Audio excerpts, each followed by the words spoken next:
I feel like we're setting the tone. Like us as farmers, we're setting the tone. We're like, we're not working till our bones fall off anymore. Let's crush our idea of what a farmer is supposed to look like and see what it can be and what it has been historically, you know. It is more really than growing food. Yeah. But the very important is love. If my basic needs are met, I have food, water, shelter, safety, community, whatever, those basic things. I don't need to consume all these other things. I don't need to exploit someone else's labor to have excess to eat. Because we're always building energy, right? We're growing things, we're feeding people, we're interacting with one another, that we must do everything as honorably as we can. Salams, my name is Nurhaliza. My name is Mbuye. My name is Card. My name is Keddes Wasihun. My name is Elizabeth. My name is Omar. My name is Gayatri and I'm a farm fellow here at Arvac. We are a part of the Rainier Beach Action Coalition, amongst those who live, work, play, and pray on unceded land of the Coast Salish peoples, in the heart of Puget Sound, specifically in South King County. We are stewards of the Seeds of Change Network, where our pillars are engaging youth in food systems through community care for farmers, supporting the local food economy through the Rainier Beach Food Hub, and advocacy and movement building through education and storytelling of the people's collective work towards food sovereignty. Here on Turtle Island, American agriculture has been historically cultivated by indigenous, African American, and diasporic hands, but 91% of farmland owners in this country are white. As many of us know, Black and brown farmers are the backbone of our society, but their labor is often exploited, their stories widely untold. The way we see it, our farmers deserve respect, celebration, and care. In fact, our economy can only survive if we center them. After all, if there are no farmers, there is no food. And as the planet gets warmer and the seasons become extreme, farmers hold the front line as climate activists, daring to sow seeds of change, believing in another harvest that will feed the next generation. Here are their stories. Hi everyone, my name is Yewa Asabi. Any pronoun is cool with me. We are currently on Small Axe Farms. We're up over in Woodinville. We're along the Sammamish River. So hello, my name is Mosra Klamangu. I'm the farm manager here at Small Axe Farm. My name is Tajanique, or if it's easier on you, just call me Taj Ruffin, and I am the farm manager at Yes Farm.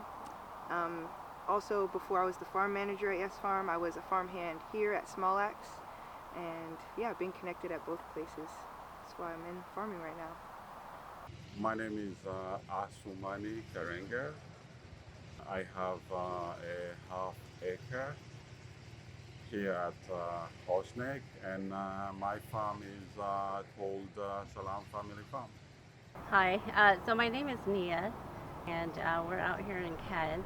The farm is here in the area called Horseneck, and yeah, we've been farming here for I think 4 years now. My name is Friendly Vane Johnson, and I am someone who grew up farming in Minnesota, in Hmong.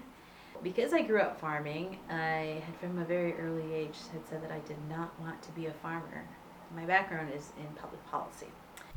Hello, Deepa. Hey, Nurhalisa. Well, welcome. We are here at Ayeko Farm. We're located in Enumclaw, Washington, so just about an hour outside of Seattle and Tacoma. Name 3 words that come to your mind when you think of farming. The first one is hard. Beautiful comes to mind. Can I do 4? Sure. Necessary and complicated. Definitely fresh food. That's 2 words. And life. High quality produce. Sovereignty, work, and life. Community, I think connection and I think like multifaceted. Integrated, grounding, and also stuck between community and solitude.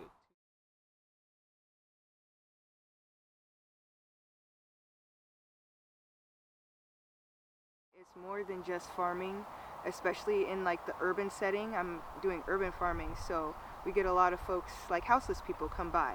And I'm like, that's mutual aid. We're not just farming, you know. A lot of us are doing behind the scenes things too because we are a grassroots organization. Farming definitely has been like a home for me, a haven.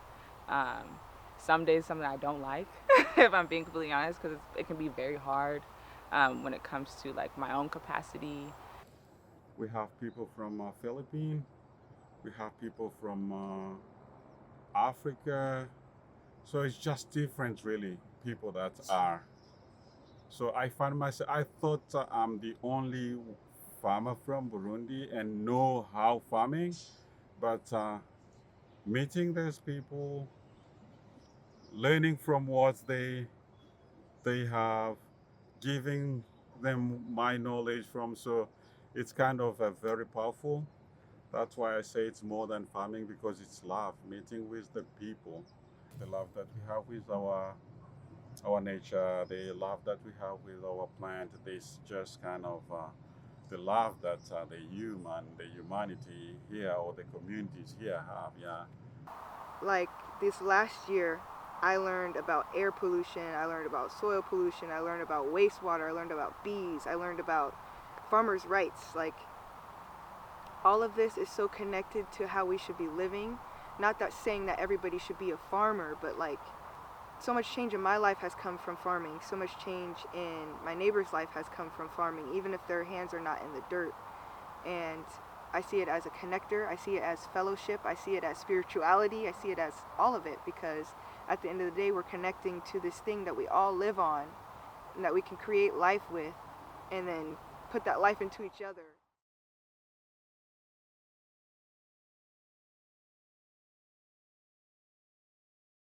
Tomatoes are always one of my favorite crops as well. Really the first thing I grew in my parents' garden, and yeah, I love pretty much everything about them, growing them, trellising them, pruning them, eating them. Um, I really enjoy growing the green beans, and that was one of the crops that we started out with. So yeah, it's very versatile, and I find that every culture or community can use that crop. I like to say soil. I mean, there's nothing else, right? If you don't have a strong soil, you have very limited time for anything else. I feel like I appreciate beets all the time. I didn't like beets at all growing up because they were always steamed, and I didn't like that. But Lika actually taught me this like fire recipe with like balsamic, like salt, olive oil. So selfishly, like that's my favorite plant to grow. That's my favorite plant to grow for sure. And they're just so strong. And then when they're ready, like they like stick their shoulders out. They're like I'm ready. Like what's good? Like I'm ready to see the world. But yeah, beets have a lot of character to me, and they taste good.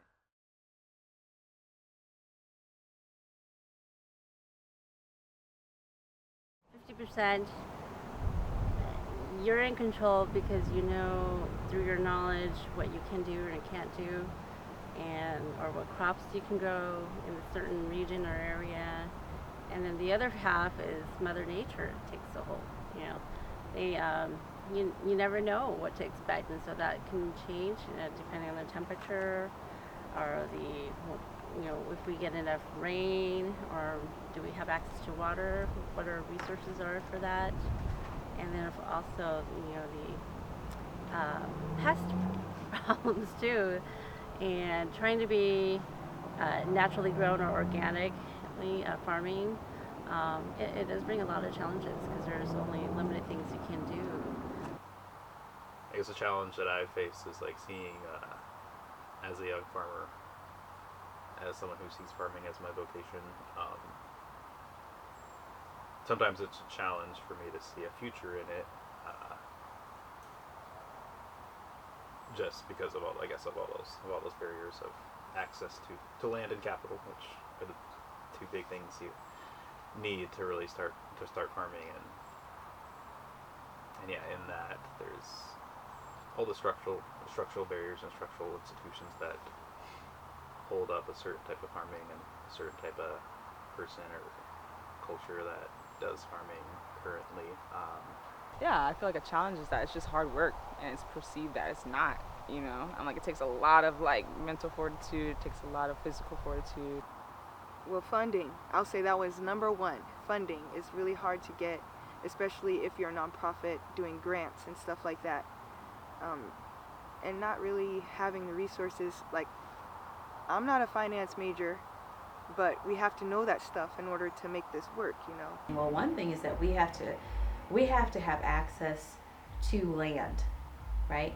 Because so many farmers that I met during this time period of COVID to date, right, they don't own the land that they work on, and not only that, they don't even, in a lot of instances, they don't have secure tenureship, right? They don't even have a document, a lease that says you can be here for 10 years, right? And what does that do to the farmer?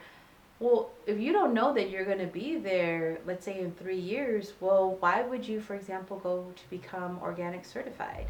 Or why would you plant perennials, right, that take 2 or 3 years before they give you the best yield back? If you don't know you're going to be on that land, you're not going to be able to invest in the same way, right?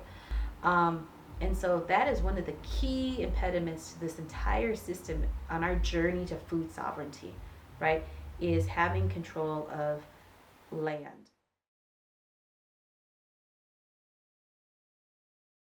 So people should know about my culture through what I am producing. The food. People should know that my culture is a wide spectrum of a way of being, and every box that black folks are placed in is ultimately crushed and recycled by our motivation to be free. And so I feel like in every movement of like being a black American, I've only seen freedom come out of it, even if like the end result wasn't like freedom as in the grand scheme. It's always been like a resource of knowledge, a resource of care, a resource of everything that we have. I feel like we share it, and the whole world appreciates it, like down to the culture, down to the music, down to the food. Yeah. Becoming a shaman has allowed me to access ancestor and spirit, and to be driven to say like, oh, this is the correct path. This is how to be in right relationship with the land and with people, not just again Hmong people, but other black and brown communities, farmers. And so I feel a great sense of satisfaction in what I do, because this is when you ask me that question of like, what am I doing in this space? It's like a lot of different things, but motivated by this very, very core belief, right? That we are always building energy together, right? In the way that we organize, in the way that we feed ourselves, and that it's happening on many levels, whether that's economically, physically, spiritually.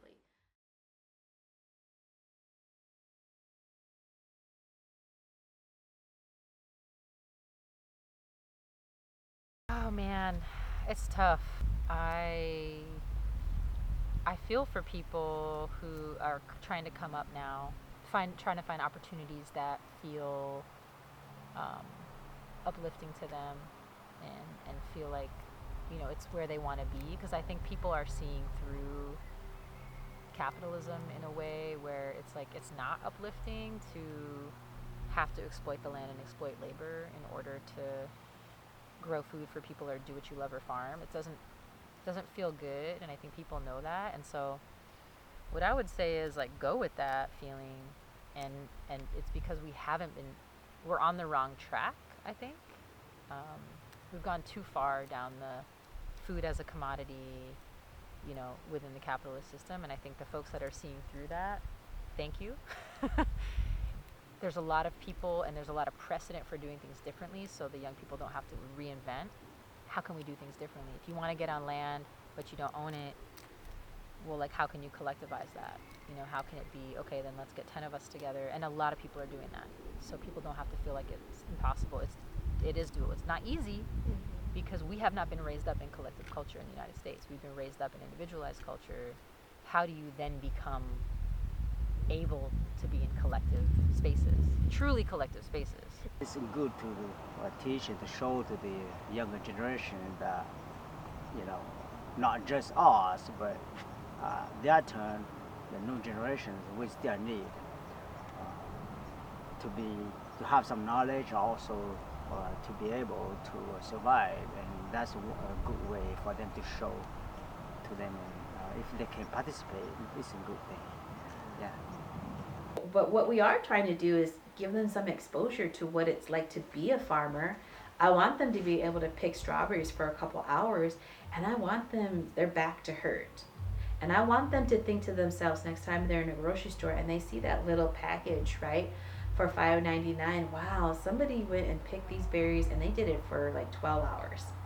I want them to know the sort of labor that goes into bringing that to the grocery store, right? I want them to taste that strawberry in the field versus the one that they get from this plastic carton and be like, these two things are totally different. As long as it makes you happy and contributes to your life in good ways, and it contributes to the world and your community around you. And yeah, drink water, eat good food, support your farmer, and yeah, have fun. You know, like there's gonna be so many ideas that comes through, and I'm not saying like you gotta act on everyone, but believe in everyone and know that that shit is like possible. So don't let, even if I'm the old head that's like, oh, that's doing too much, da da da. I feel like keep dreaming, because like I feel like that's what we need for sure. Something I try to remind myself of, but I think we do need the younger generation to become farmers, or otherwise, where do we get all our food? I think for the future generations, my biggest advice is everything I've ever gotten in my life, like as far as shelter, food, anything that you would need for school, tuition for school, has been for my community. So grab so tight onto the good people around you, because you're not going to make it on your own. Yeah, when yourself is down and sick, like who's going to take care of you? And so it's really important to have that community, to have those friends. And it may take long to make them, and it does, it takes years, but it's also really special as soon as you lock in those relationships, because then you grow together.